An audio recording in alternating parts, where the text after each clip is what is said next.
ریاست اس کے تمام جرائم کی اور طاقت کے غلط استعمال کی اور ادارے کے غلط استعمال کی سزا بھگت رہی ہوتی ہے.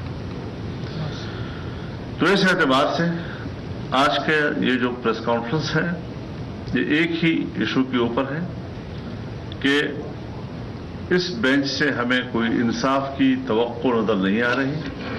ہم عدالت سے فیصلے کا حق نہیں چھین رہے.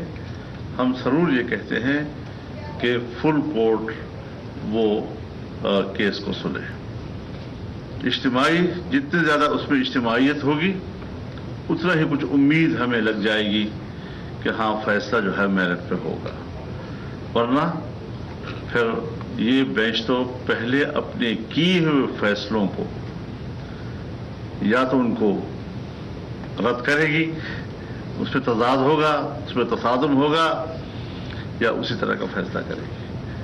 تو جو بھی اس وقت گفتگو کی ہے محترمہ نے، ہم ان کو سپورٹ کرتے ہیں اور یہ ہمارے